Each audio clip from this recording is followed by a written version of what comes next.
Du Père et du Fils et du Saint-Esprit. Amen.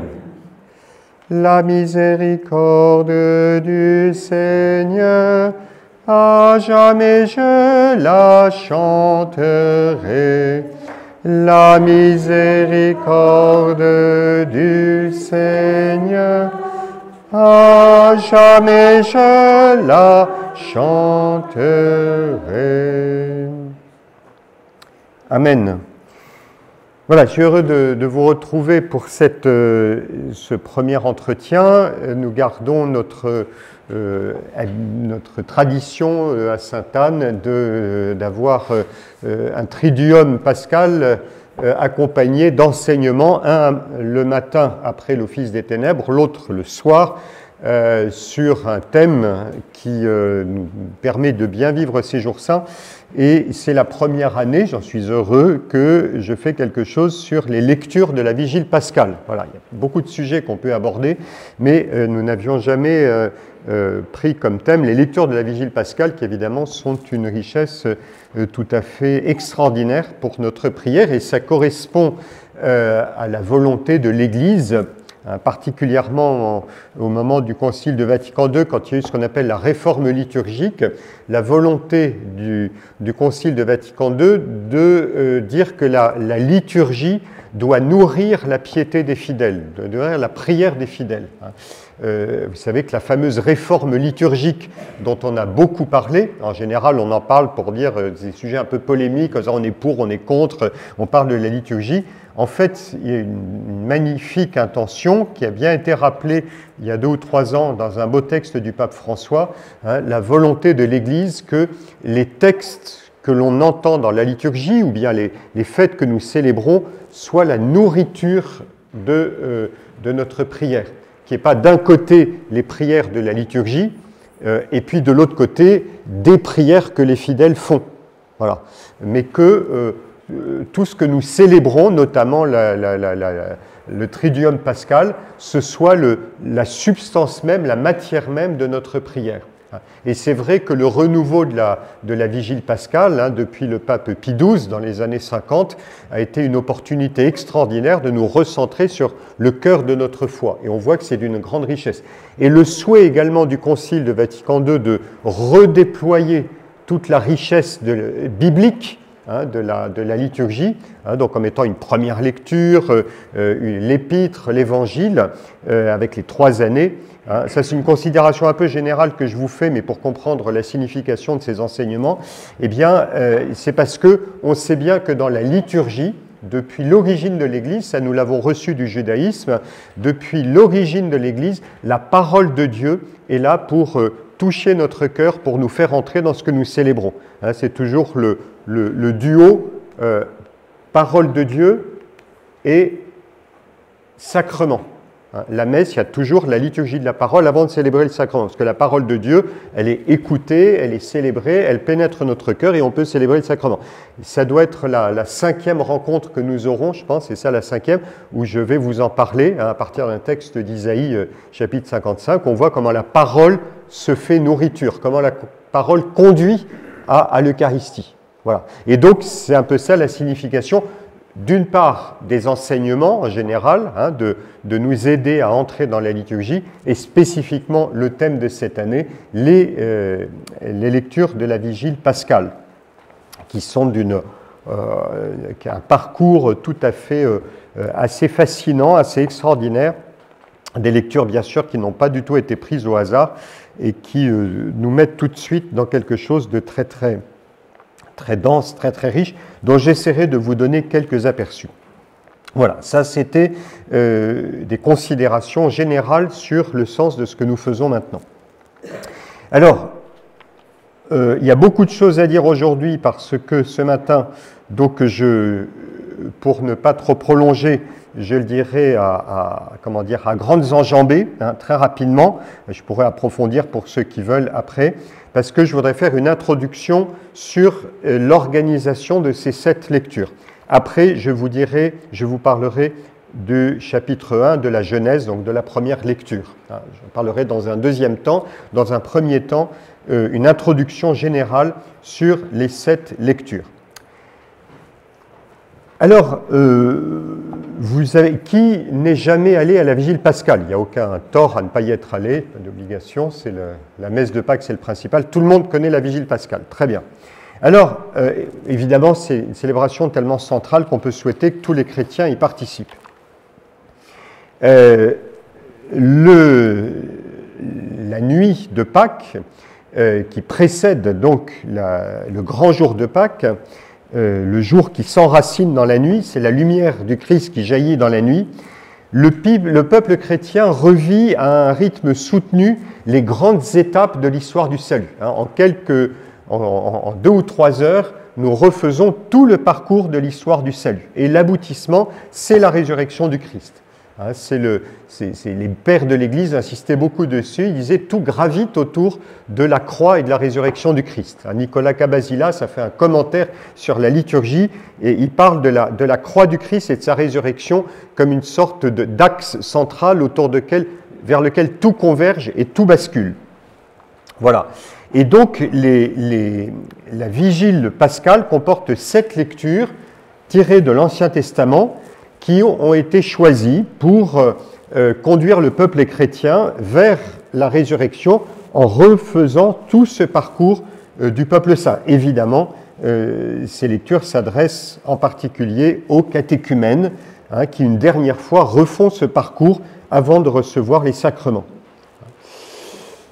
Il s'agit de lire ces lectures non pas simplement comme des lectures pieuses, mais comme une sorte de pédagogie, de préparation à la rencontre du Christ ressuscité. La perspective de chaque lecture, on peut lire chaque lecture en voyant comment déjà elle prépare le salut en Jésus-Christ.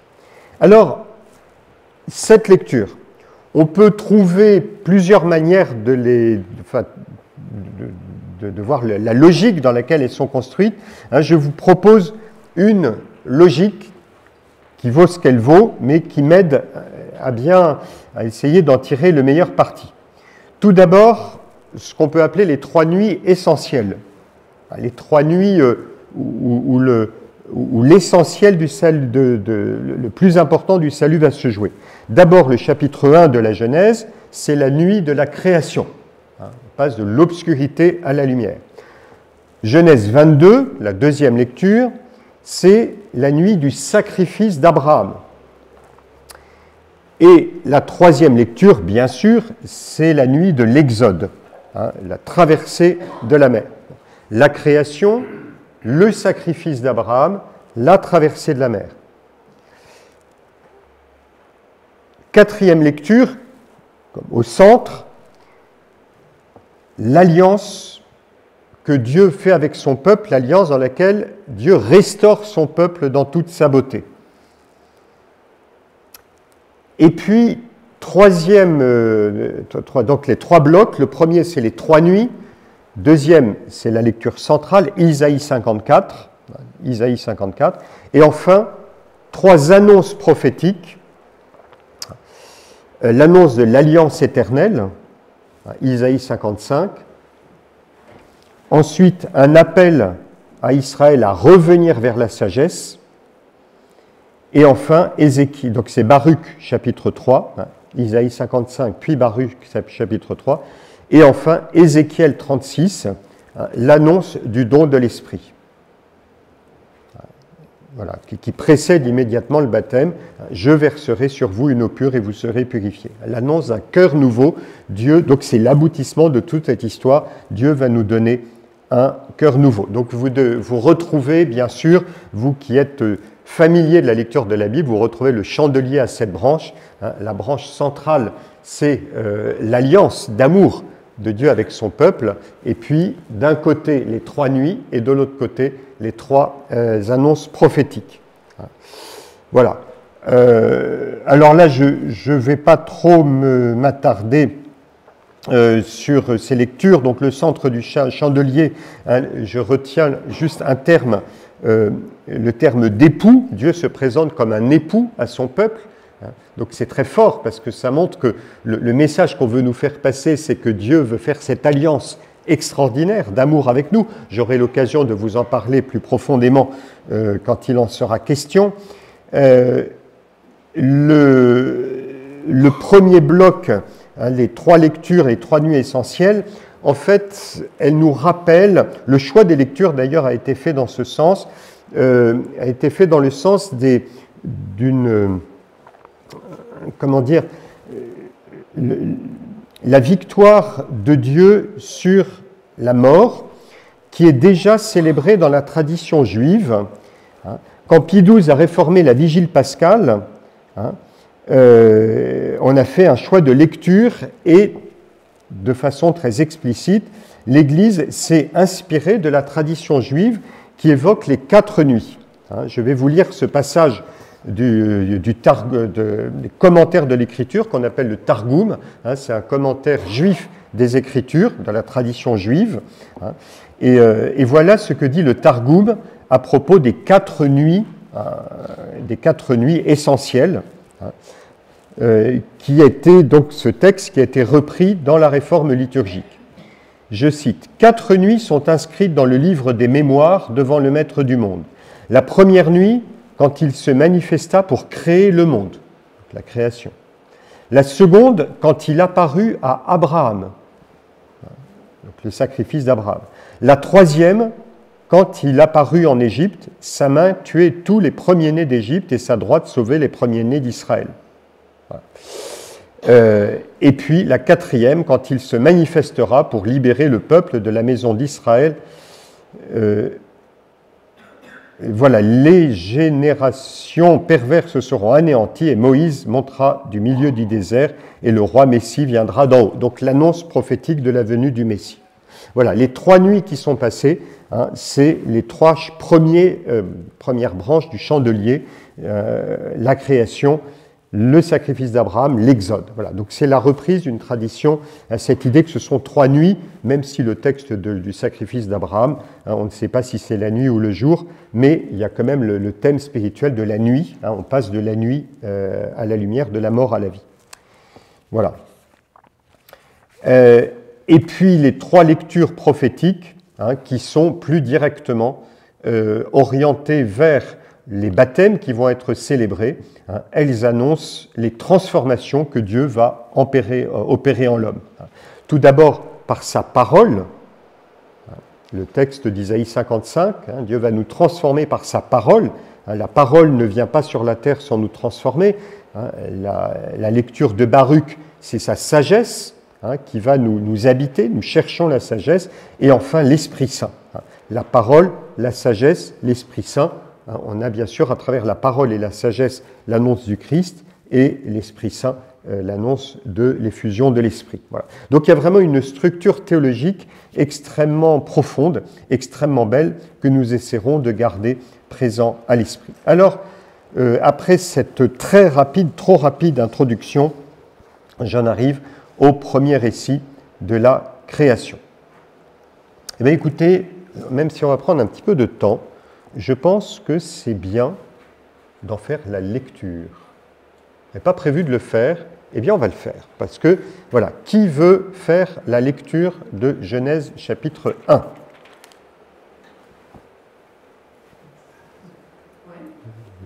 Sophie, vous venez ici ? Voilà. Parce que finalement, l'essentiel, voilà, c'est de lire. Très bien. Lecture du livre de la Genèse. Au commencement, Dieu créa le ciel et la terre. La terre était informe et vide. Les ténèbres étaient au-dessus de l'abîme, et le souffle de Dieu planait au-dessus des eaux. Dieu dit que la lumière soit, et la lumière fut. Dieu vit que la lumière était bonne, et Dieu sépara la lumière des ténèbres. Dieu appela la lumière jour, il appela les ténèbres nuit. Il y eut un soir, il y eut un matin, premier jour. Et Dieu dit qu'il y ait un firmament au milieu des eaux, et qu'il sépare les eaux. Dieu fit le firmament, il sépara les eaux qui sont au-dessous du firmament, et les eaux qui sont au-dessus. Et ce fut ainsi. Dieu appela le firmament ciel. Il y eut un soir, il y eut un matin, deuxième jour. Et Dieu dit, les eaux qui sont au-dessous du ciel, qu'elles se rassemblent en un seul lieu et que paraisse la terre ferme. Et ce fut ainsi. Dieu appela la terre ferme terre, et il appela la masse des eaux mer. Et Dieu vit que cela était bon. Dieu dit que la terre produise l'herbe, la plante qui porte sa semence, et que sur la terre, l'arbre à fruits donne selon son espèce, le fruit qui porte sa semence. Et ce fut ainsi. La terre produisit l'herbe, la plante qui porte sa semence selon son espèce, et l'arbre qui donne selon son espèce, le fruit qui porte sa semence. Et Dieu vit que cela était bon. Il y eut un soir, il y eut un matin, troisième jour. Et Dieu dit qu'il y ait les luminaires au firmament du ciel pour séparer le jour de la nuit, qu'ils servent de signe pour marquer les fêtes, les jours et les années, et qu'il soit au firmament du ciel des luminaires pour éclairer la terre. Et ce fut ainsi. Dieu fit les deux grands luminaires, le plus grand pour commander au jour, le plus petit pour commander à la nuit. Et il fit aussi les étoiles. Dieu les plaça au firmament du ciel pour éclairer la terre, pour commander au jour et à la nuit, pour séparer la lumière des ténèbres. Et Dieu vit que cela était bon. Il y eut un soir, il y eut un matin, quatrième jour. Et Dieu dit que les eaux foisonnent d'une profusion d'êtres vivants, et que les oiseaux volent au-dessus de la terre, sous le firmament du ciel. Dieu créa, selon leurs espèces, les grands monstres marins, tous les êtres vivants qui vont et viennent et foisonnent dans les eaux, et aussi, selon leur espèce, tous les oiseaux qui volent. Et Dieu vit que cela était bon. Dieu les bénit par ses paroles. Soyez féconds et multipliez-vous, remplissez les mers, que les oiseaux se multiplient sur la terre. Il y eut un soir, il y eut un matin, cinquième jour. Et Dieu dit que la terre produise les êtres vivants selon leur espèce, bestiaux et bestioles, et bêtes sauvages selon leur espèce. Et ce fut ainsi. Dieu fit les bêtes sauvages selon leur espèce, les bestiaux selon leur espèce, et toutes les bestioles de la terre selon leur espèce. Et Dieu vit que cela était bon. Dieu dit, faisons l'homme à notre image, selon notre ressemblance. Qu'il soit le maître des poissons de la mer, des oiseaux du ciel, des bestiaux, de toutes les bêtes sauvages, et de toutes les bestioles qui vont et viennent sur la terre. Dieu créa l'homme à son image, à l'image de Dieu il le créa, il les créa hommes et femmes. Dieu les bénit et leur dit, soyez féconds et multipliez-vous, remplissez la terre et soumettez-la, soyez les maîtres des poissons de la mer, des oiseaux du ciel, et de tous les animaux qui vont et viennent sur la terre. Dieu dit encore, je vous donne toute plante qui porte sa semence sur toute la surface de la terre, et tout arbre dont le fruit porte sa semence. Telle sera votre nourriture. À tous les animaux de la terre, à tous les oiseaux du ciel, à tout ce qui va et vient sur la terre et qui a souffle de vie, je donne comme nourriture toute herbe verte. Et ce fut ainsi. Et Dieu vit que ce qu'il avait fait, et voici, cela était très bon. Il y eut un soir, il y eut un matin, sixième jour. Ainsi furent achevés le ciel et la terre, et tout leur déploiement. Le septième jour, Dieu avait achevé l'œuvre qu'il avait faite. Il se reposa le septième jour de toute l'œuvre qu'il avait faite. Très bien, merci bien. Merci Sophie. Alors, en fait, je pourrais presque dire que nous venons de faire l'essentiel. Je pourrais presque vous dire, ça y est, vous pouvez retourner chez vous. parce que Sophie a très bien lu, et je me souviens de la remarque d'un professeur de français. Alors, je ne sais pas si ça se vérifiait dans la réalité, s'il y a des professeurs parmi vous de lycée, ou de collège ou de lycée, mais une professeure qui nous avait dit, si pour le bac français, vous lisez le texte qu'on vous demande de commenter de façon suffisamment juste, intelligente, si le professeur, votre correcteur a compris que vous avez compris le texte, alors le commentaire suivra et il n'y a pas de souci. Donc voilà, elle vous fera faire la lecture et si c'est bon, ça suffira. Ça m'avait beaucoup marqué parce que j'ai pris conscience à ce moment-là que les commentaires que l'on fait, en réalité, ils essayent de nous faire entrer dans l'intelligence d'un texte qui a lui-même sa richesse, sa beauté. Les Juifs sont très sensibles à ça. C'est le fait que c'est le peuple de la Bible. Et dans le judaïsme, on a l'idée que chaque phrase, chaque mot a une sorte de densité extraordinaire. Et que donc, la manière dont on comprend le texte, dont on comprend le mot, dont on l'assimile, dont on s'en nourrit, il y a quelque chose de la vie spirituelle qui se joue. Il y a une image qui m'avait marqué pour comprendre ça. Ça m'avait frappé quand on a été dans le désert au séminaire. On faisait un voyage de 1 mois. On allait sur tous les sites. J'adorais ça, c'était génial. Et on était dans le désert à Timna. Il y avait les mines de Salomon. On voyait le trou. Ça ne devait pas être très drôle, les gars qui descendaient sous terre à chercher des pierres précieuses. Et je pensais, on disait c'est les mines de Salomon. Et je disais finalement chaque mot de la Bible, c'est comme l'entrée d'une mine. Et vous allez entrer dans le mot, dans la profondeur. Et la profondeur, c'est quoi? C'est le sens que l'Esprit Saint veut y mettre. C'est le sens que... Voilà. Et c'est ce qui se passe dans la lecture de la Genèse particulièrement. Je vais revenir dessus. Il y a une force évocatrice extraordinaire. Chaque mot, chaque phrase nous dit quelque chose de très profond. Et c'est pour ça que le sens des Écritures est infini. On en découvre toujours de nouvelles significations. Voilà. C'est pour ça que la liturgie nous fait entendre chaque année des lectures et on ne s'en lasse pas. Voilà. Alors précisément, ce que je vous propose, c'est d'abord de lire, de prendre le texte lui-même et ensuite de voir comment il nous conduit au Christ. D'abord le texte lui-même, ensuite comment il nous conduit au Christ. Alors le texte, 2 considérations. La première, sur ce que je viens de vous expliquer, c'est que le texte lui-même, dans sa composition, nous dit déjà quelque chose. Le texte lui-même nous dit déjà quelque chose.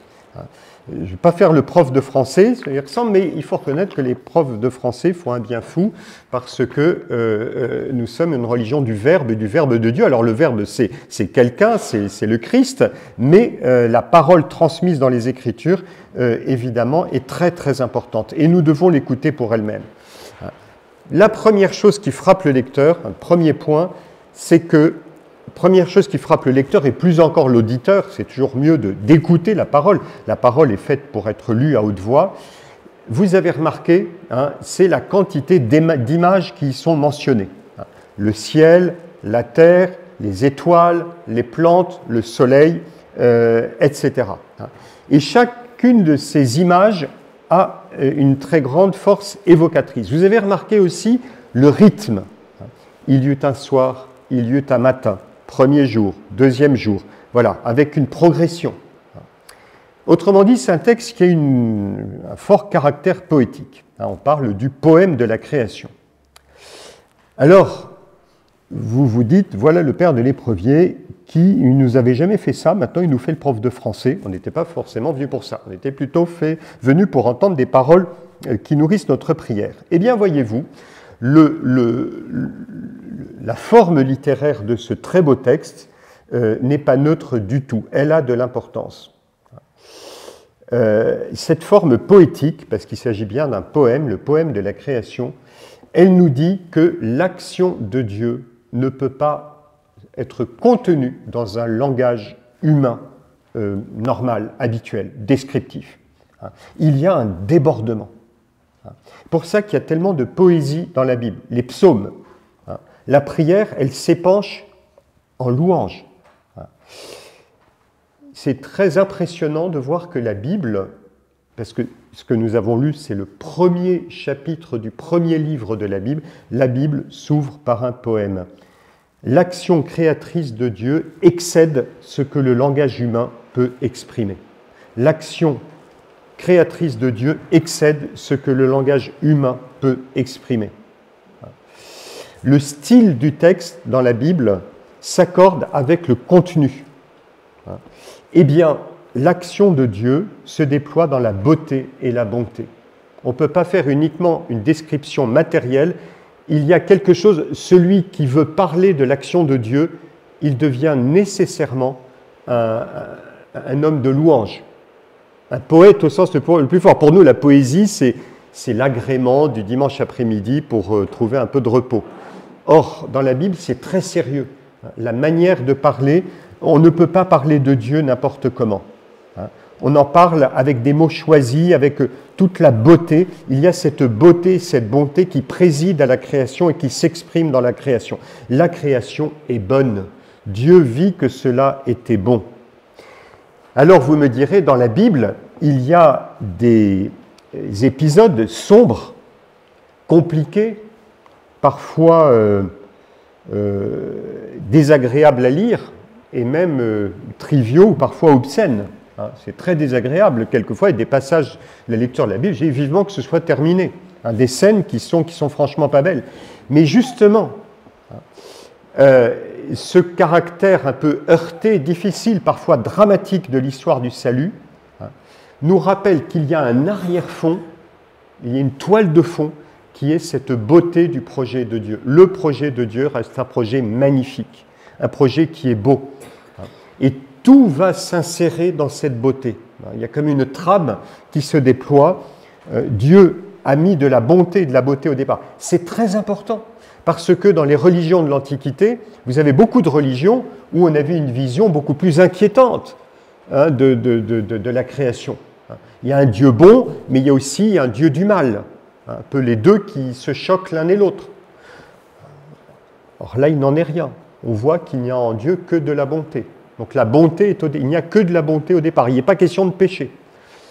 D'autres vont dire, le monde, et en fait, c'est un lieu de faiblesse, un lieu le monde est fragile, il est un peu nul. Ça nous marque un peu, les chrétiens, on est un peu comme ça. On dit, l'essentiel, c'est tellement le ciel, c'est tellement auprès de Dieu que ce monde ne fait que passer, il n'est que poussière, il n'est que rien du tout. Nous négligeons ce monde. Ce n'est pas vrai. La théologie, la spiritualité de l'Église, la vie de l'Église dit que ce monde est un don de Dieu et qu'on le respecte et qu'il est fait pour glorifier Dieu. À la fin, la création sera renouvelée. Il y a profondément cette vision bonne du monde et qui devra rester présent dans notre esprit pendant toutes les lectures de la Vigile, même quand nous lirons le récit d'Abraham un peu étonnant, même quand nous lirons le récit de l'Exode, même quand nous faisons mémoire de notre péché, nous gardons comme une nostalgie, une mémoire de cette beauté originelle que Dieu avait mise dans le monde et en l'homme. Cette beauté originelle. C'est très, très, très, très, très important. Très, très important. Bonté de l'intention créatrice de Dieu. Sinon, il y a un soupçon sur Dieu et l'homme va se débrouiller lui-même pour échapper à Dieu, pour chercher la beauté et la bonté en dehors de Dieu. Or, la véritable beauté, la véritable bonté, elles nous sont données au départ parce que Dieu nous donne ce qu'il veut et ce qu'il y a de meilleur. Le deuxième point sur cette forme du texte, sur ce poème, qui rejoint le premier, qui est c'est un peu la même chose, c'est que ce rythme du texte nous renvoie à la liturgie. C'est un texte qui a un fort caractère liturgique. Vous l'avez remarqué, succession des jours et des nuits. On sait combien le temps liturgique, le temps dans la liturgie est important. Et puis le fait que le 7e jour, Dieu cesse son travail, donc jour de repos, le Shabbat pour les Juifs. Pour nous, ça va devenir le dimanche, premier jour. Voilà, il y a des quantités de détails liturgiques, les luminaires posés dans le ciel, comme dans une église, on va mettre les lampes pour apporter la lumière. Voilà, il y a un texte véritablement une dimension liturgique qu'on retrouvera jusque dans le Nouveau Testament. comment dire, la succession des jours compte, par exemple, Jésus est mis au tombeau le samedi, le jour du repos de Dieu, par exemple. Voilà. Alors pourquoi cette place donnée à la liturgie?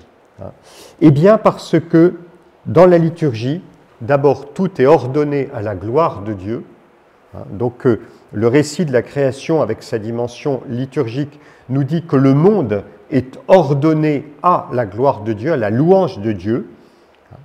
Les réalités créées, les monstres marins, les oiseaux du ciel, les étoiles, tout est ordonné à la louange de Dieu. On le verra dans certains psaumes, psaume 103 par exemple. Là aussi, il y a le psalmiste qui contemple et tout chante la gloire de Dieu. C'est saint Augustin qui le dira de façon assez admirable. Il se promène dans la nature, il voit comment tout chante la gloire de Dieu. On voit saint François d'Assise aussi qui dit aux oiseaux, bien par vos chants, vous glorifiez Dieu.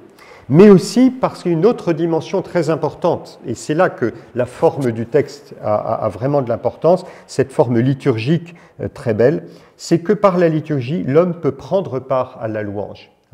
Vous voyez bien que le récit de la création, quand vous l'écoutez, vous êtes marqué, on est marqué par le récit de la création, et c'est beau que les 7 lectures, qui peuvent paraître un peu austères, eh bien, commencent par ce rythme liturgique où nous trouvons notre place. C'est ce que je vous disais en introduction, le but de la liturgie, c'est de nous nourrir, c'est d'entrer à notre tour dans la louange de Dieu. Voilà, ça c'était ce que je voulais vous dire sur la forme du texte, dont vous voyez que ce n'est pas neutre du tout. Tout d'abord, cette beauté qui exprime l'intention créatrice de Dieu, et deuxièmement, ce caractère liturgique qui nous permet d'entrer nous-mêmes dans cette beauté de Dieu. Ensuite, le contenu du texte. Deuxième point, le contenu du texte. Pas simplement la forme, mais que nous dit le texte? Quel est ce monde que Dieu crée?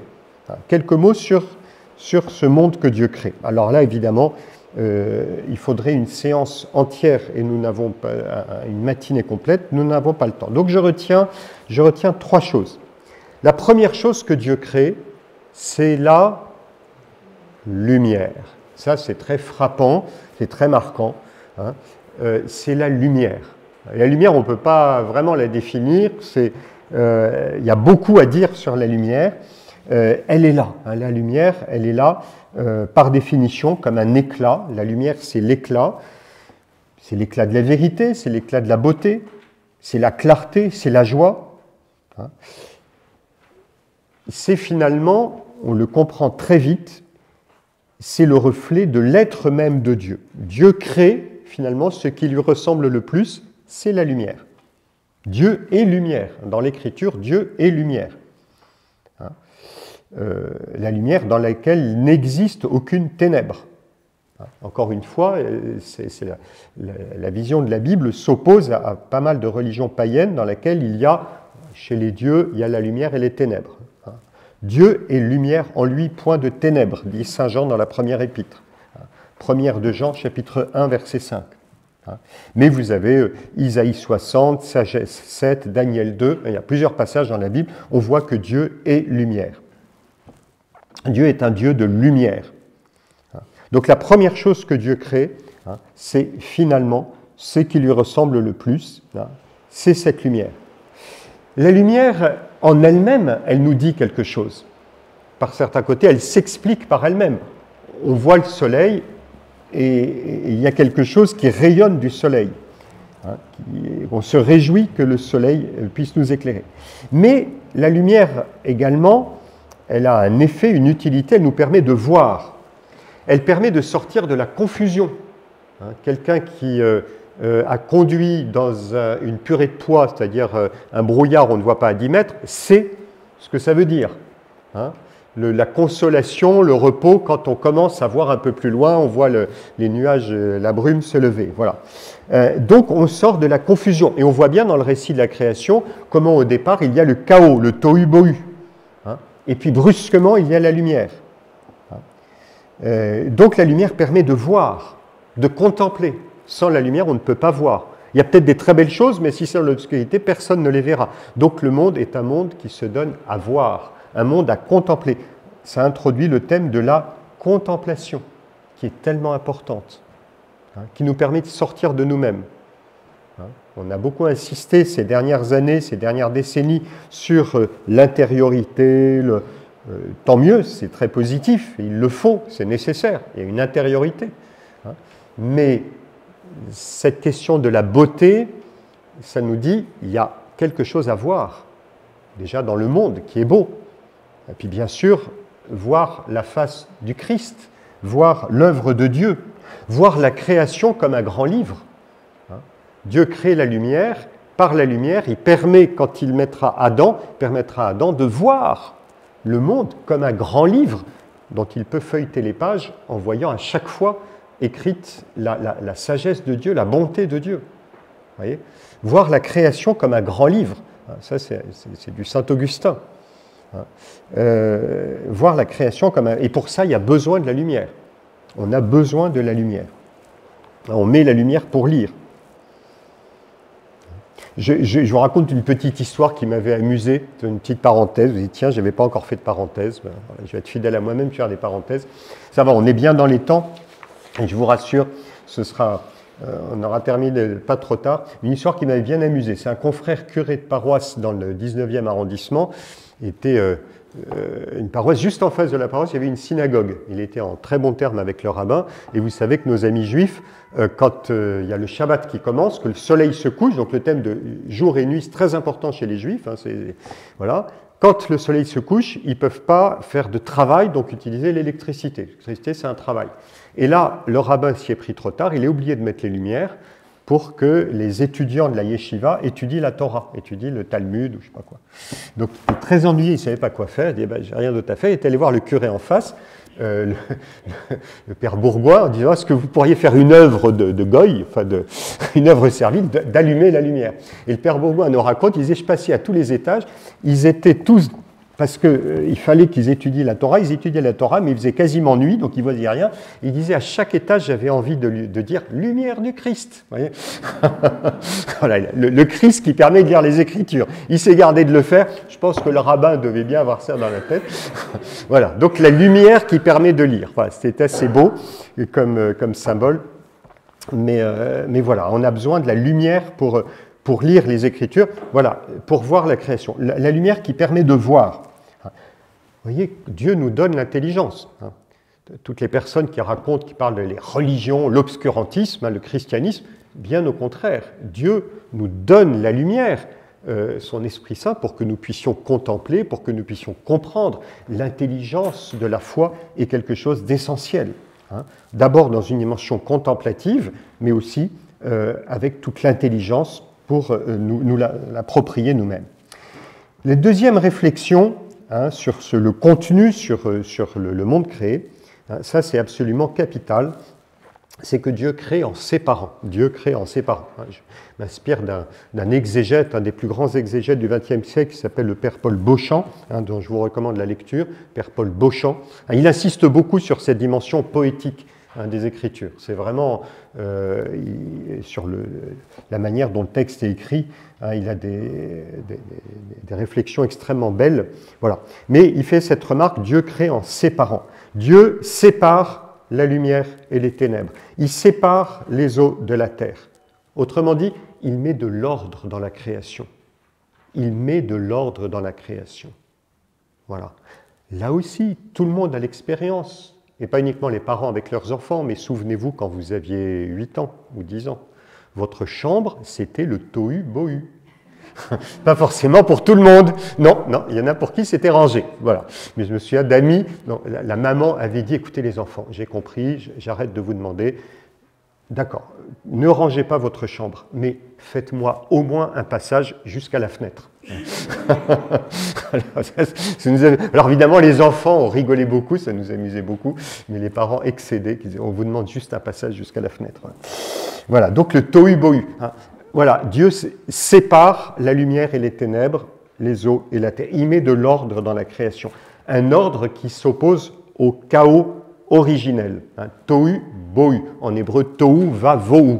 À la fois le vide et l'abîme, le creux. Voilà, le vide et l'abîme. Voilà. Tohu-bohu. C'est l'expression vient de la Bible. Eh bien, Dieu met de l'ordre. Voilà. Et nous devinons toute la portée spirituelle. Hein, pour nous, là, on est dans la Semaine Sainte, donc il y a une démarche spirituelle pour nous. Hein. Le chaos exprime le caractère irrationnel et inquiétant du péché. On voit bien quand il y a le chaos, le tohu-bohu, c'est quand dans une famille, dans un pays, dans un groupe, quand il y a des jalousies, des disputes, des mensonges, il y a un tohu-bohu, parce qu'on ne sait pas qui a dit quoi, il y a des choses qui se disent, des choses qui ne se disent pas. Voilà, l'ordre, inversement, reflète la sagesse du Créateur, le fait que chaque chose est à sa place. Comme on dit dans les collectivités, chaque chose a une place et chaque place a une chose. Voilà, ça simplifie beaucoup les choses. Je donne un exemple très concret. La terre et l'eau, quand on les mélange, c'est de la boue. La terre et l'eau, avant qu'ils soient séparés, la terre et l'eau, c'est la boue. Dans les psaumes, pour exprimer la détresse de l'homme pécheur ou de l'homme dans la souffrance, il dit « Mes pieds s'enfoncent dans la vase ». Dans la boue. Je m'enfonce dans la boue. Psaume 68. L'homme s'enfonce dans la détresse du péché et il essaye de s'en sortir, un peu comme les sables mouvants, il essaye de poser les pieds mais il ne peut pas. Parce que c'est ni la terre ferme ni l'eau. Ce serait l'eau, il pourrait nager, ce serait de la terre ferme, il poserait les pieds. Mais la boue, il ne peut rien faire. Voyez ? Inversement, Dieu sépare l'eau et la terre, il donne à l'homme un appui ferme pour marcher vers le salut. On y repensera quand Dieu séparera la mer pour faire un chemin à travers la mer. Mais ce thème va marquer toute la Bible. Ça nous dit que finalement, la séparation, le fait de mettre les choses à leur place, Dieu crée le monde en vue du salut. En vue du salut.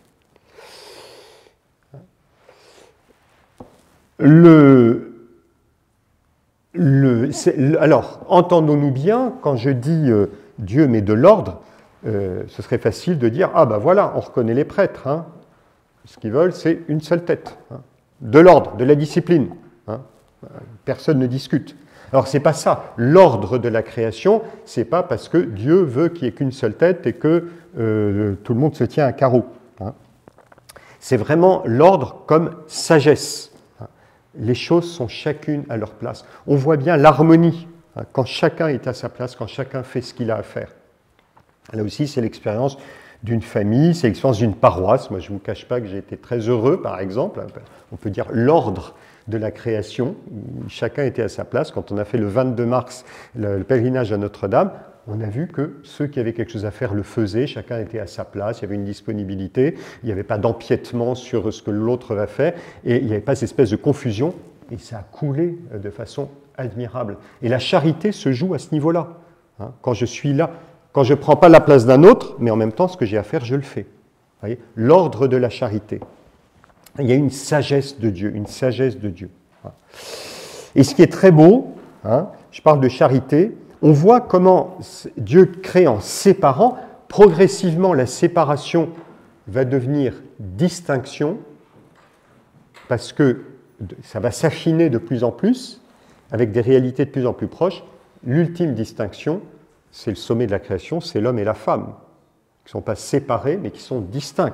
Mais quand ils acceptent leur différence, hommes et femmes, là il y a un enjeu énorme, hein, au niveau spirituel, au niveau humain, hein, la distinction homme et femme, masculin, féminin, ce sera très riche de sens. On le verra surtout au chapitre 2. Parce que j'accepte d'être différent de toi, je t'accueille comme autre, comme différent, et donc je m'ouvre à l'altérité, je m'ouvre à l'amour, à la charité. C'est ça la question. L'Église insiste beaucoup sur la distinction homme-femme. Encore une fois, ce n'est pas parce qu'on dit c'est une société d'ordre, qu'une seule tête, c'est comme ça, vous ne discutez pas. Non, parce que dans la distinction homme et femme, hein, qui est l'ultime processus, voilà, Dieu crée en séparant, en distinguant, hein, eh bien, je te reconnais comme autre, comme différent, et l'accueil de la différence fait sortir de la volonté de tout posséder, sortir du chaos, et je te reconnais comme autre. L'accueil de l'altérité, c'est la possibilité de l'amour, de la charité. Le propre de la charité, c'est de reconnaître l'autre comme un être unique, différent. hein, tel qu'il est et pas tel que je veux qu'il soit. Voilà, troisième considération sur le contenu. Au dernier jour, Dieu crée l'homme. Hein, il crée l'homme à son image et ressemblance. Hein. Par image, on entend l'homme tel qu'il est voulu par Dieu. Hein. La ressemblance, alors ça c'est une question peut-être plus d'exégèse, de théologie. L'homme est à l'image de Dieu, ça veut dire qu'il porte en lui profondément l'empreinte, la marque de Dieu. Même s'il est pécheur, même s'il fait des bêtises, même s'il souille son humanité, il garde cette image. Même l'homme le plus détruit garde en lui l'image de Dieu. La ressemblance, c'est comment l'homme essaye de se conformer à ce qu'il a reçu, à cette image. La ressemblance, c'est il y a une liberté en l'homme, et l'homme peut perdre la ressemblance. S'il peut perdre la ressemblance, il ne peut jamais perdre l'image. Voilà, ça, on pourra en parler après. Mais voilà, toute l'aventure humaine, c'est un homme qui porte en lui cette image de Dieu. Ensuite, il va essayer de ressembler au Christ. Voilà, alors, deuxième partie va être beaucoup plus rapide. L'accomplissement de cette histoire du livre de la Genèse dans la Pâque du Christ. Voilà, le grand 1, c'était le texte de la Genèse que nous avons lu. Le grand 2, c'est l'accomplissement dans la Pâque du Christ. 3 points. Premier point, ça je vous l'ai dit déjà, je vous ai dit l'essentiel, je serai plus rapide. Dieu est lumière. En lui, point de ténèbres. Je vous l'ai cité, 1 Jean 1, 5. Dieu est le bien infini, la vérité sans partage. La création est le reflet de Dieu.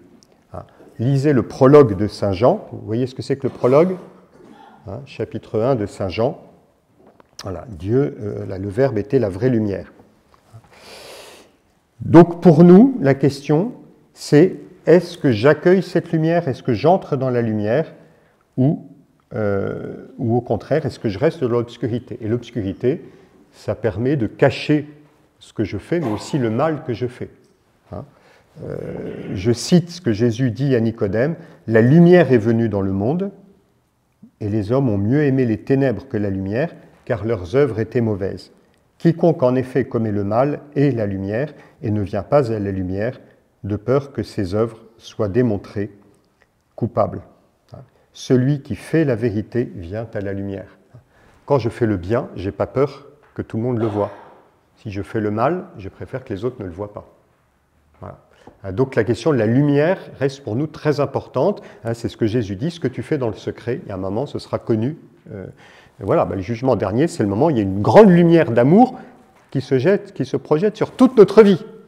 Voilà, les choses un peu cachées, un peu louches, voilà, c'est ça. Et donc la Semaine Sainte, c'est le moment où on se dit, voilà, je contemple l'œuvre du Christ. Maintenant, est-ce que dans ma vie, il n'y a pas des points où il y a besoin d'une conversion ? Deuxième point, vous voyez, je suis un peu plus rapide, parce qu'il y a déjà beaucoup de choses qui ont été dites. Deuxième point, le drame que j'ai évoqué tout à l'heure, entre la lumière et les ténèbres, avec la passion de Jésus, ce drame parvient à son paroxysme.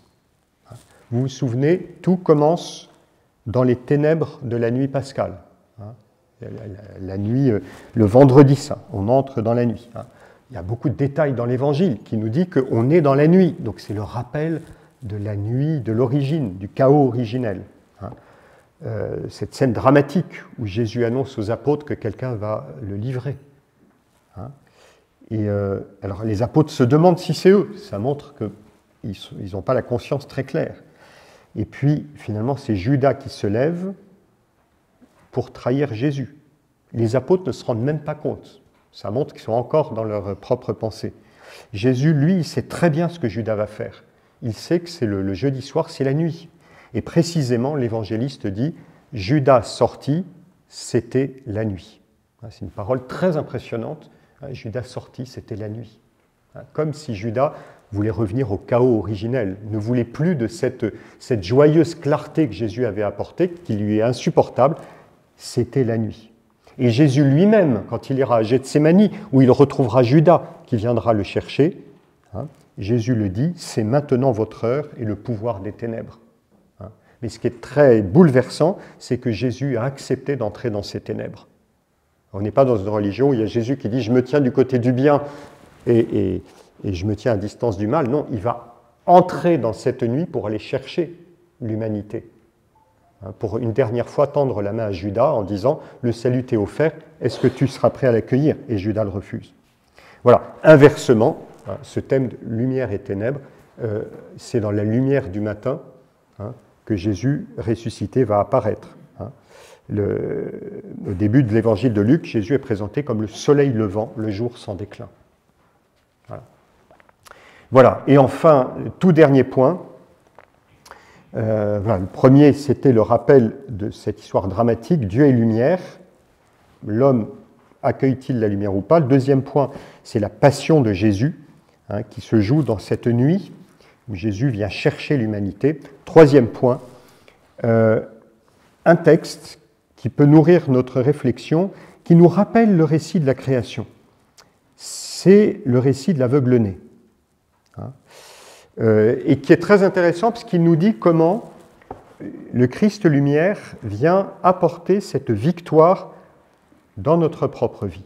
Vous avez remarqué que le geste que Jésus fait sur l'aveugle-né, c'est très étonnant.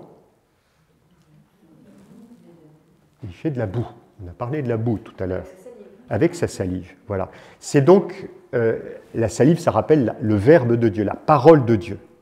Donc Jésus reprend la réalité créée, le texte rappelle bien sûr le récit de la création, mais là c'est la parole de Dieu qui va être opérante. La poussière du sol, qui rappelle aussi le chapitre 2 de la Genèse. Dieu a façonné l'homme, donc c'est comme une sorte de reprise du geste de la création. Dieu qui crée par sa parole, mais qui va faire sortir l'homme de cette confusion. La parole de Dieu s'est incarnée dans la chair de Jésus, c'est pour ça qu'il y a cette salive, et l'homme lui-même est composé de cette poussière qui est habitée par l'Esprit Saint. Donc, l'aveugle-né va repasser par ce travail de création, et la première chose qui va lui arriver, le signe du miracle, c'est qu'il va voir la lumière. Ce geste rappelle les sacrements. Bien sûr, c'est un geste, c'est une parole de Jésus et un geste très concret. Et ça ouvre à la lumière, à la vision. Et ce n'est pas un hasard si le baptême est appelé une illumination. Une illumination, nous trouvons cette lumière qui a été donnée à l'origine, que l'homme par son péché a été incapable de voir. Et on peut dire que l'aveugle-né, ça nous dit toute l'œuvre de Pâques que Jésus accomplit pour nous mener à la pleine lumière, pour nous permettre de connaître la beauté de Dieu et de connaître cette lumière éternelle à laquelle nous sommes appelés. Voilà, alors je m'arrête ici, il y a pas mal de choses. Est-ce qu'il y a des questions ou des choses qui n'étaient pas forcément claires? Ça va ? Alors, pour votre méditation, bien sûr, toute la journée, vous avez devant vous, alors jusqu'à ce soir, parce que nous reprenons à 17h après les vêpres, 17h ou 17h30, je crois que 17h30 les vêpres. Voilà, et donc nous prendrons bien sûr le récit d'Abraham au chapitre 22 de la Genèse, et là, de fait, on fera la lecture avant de méditer sur le texte. Donc là, les textes que je vous propose pour votre méditation, c'est bien sûr le chapitre 1 de la Genèse, le prologue de Saint Jean, chapitre 1, et Jean, chapitre 9. Ça vous donne fait que l'embarras du choix pour votre méditation dans la journée. Voilà. Bon jeudi saint à tous. À ce soir.